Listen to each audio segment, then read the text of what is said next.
You ever heard David Beckham speak? It's like he mouth-sexed a can of helium. You ever heard David Beckham speak? It's like he mouth-sexed a can of helium.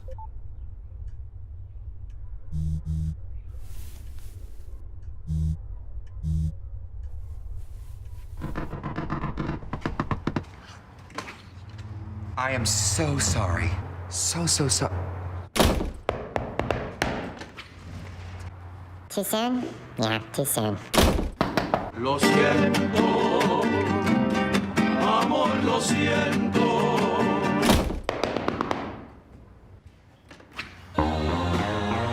Tickets for the cup. I can't wait to not watch Italy play the Netherlands. I can't stay mad at you. Healing hugs. Here we go. Oh, God, finally, that feels so good. You smell amazing, like cinnamon and manhood. Let's never let go. No, we should let go. Let's let go of this burden together. Just wonderful. No.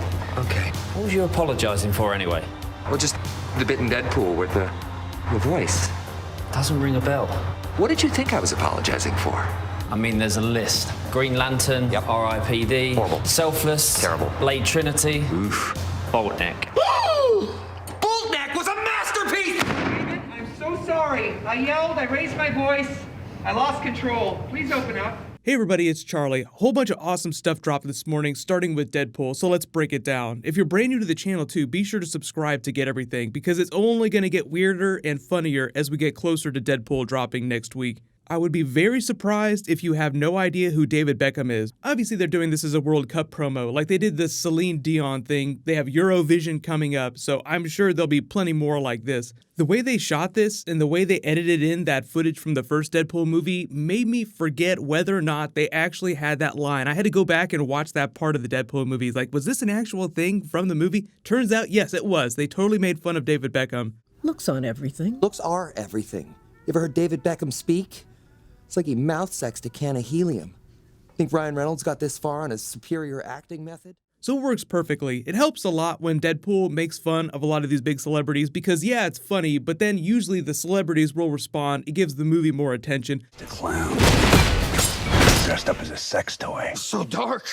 You sure you're not from the DC universe? So it's always to the benefit of the franchise that he make fun of as big celebrities as possible. David Beckham, just one of the big sporting stars in the world.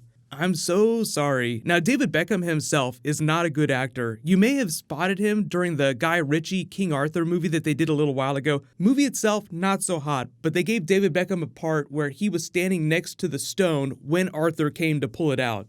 So as a lot of sports stars do when they retire, they just start popping up all over movies and television. But you might not be familiar with all of the movies of Ryan Reynolds that they make fun of. Like, there are a couple really big deep cuts. Like Green Lantern, everybody knows. R.I.P.D., everyone knew about that because it was a big studio film. Everybody knows about Blade Trinity. That's probably what I would consider the classic, bad Ryan Reynolds big action movie. I can tell you two things. One, your hairdo is ridiculous. Two, I ate a lot of garlic, and I just farted. Silent but deadly. He got super ripped from that. It was after he blew up from the Van Wilder movies, then he did Blade Trinity, then he went on to do more of the big serious action movies, and he kind of fell into that rom-com hole for a little while, some of which actually blew up pretty big. But it wasn't until after Green Lantern and Deadpool that he sort of reignited his career as like the A-list big action star. And please don't make the super suit green or animated. Best deep cut that you might not be familiar with, though, is when he balks at the idea that David Beckham calls Boltneck a terrible movie. Boltneck is like the low-budget Frankenstein spoof that Ryan Reynolds did back in 2000, so not as old of a movie as you would think, but this is after he'd already done a lot of other stuff. But just listen to the plot summary here. A student receives a serial killer's brain in a transplant after being thrown into a pool with no water in it. Amazing premise, I know. It sounds like that Friends episode where Joey's fake soap opera character gets the brain transplant, but the brain that he gets is from Susan Sarandon's character. All you need to hear is that Ryan Reynolds gets a brain transplant. Boom, sold. The other movie they make fun of that I had not seen before was Selfless, which was actually from 2015, not that long ago, so like right before Deadpool blew up. But the synopsis of that just reads, a dying real estate mogul transfers his consciousness into a healthy young body, but soon finds that neither the procedure nor the company that performed it are quite what they seem. It almost sounds like a slightly updated idea on that low-budget Boltneck movie that he did. Like people being transplanted into other people's bodies. R.I.P.D. definitely a terrible movie. Green Lantern is now a classic in Ryan Reynolds' bad movies. I still feel like if you really want to watch a bad Ryan Reynolds movie, Blade Trinity is probably the best one to go for. Like that's a fun bad movie to watch because it's so bad. Green Lantern is just painful to watch. At a certain point, the Blade franchise, once it got to this third movie, was like, okay, this isn't going to be a great movie, but it's going to be a lot of fun to watch. So it's a little more self-aware in how crazy it is.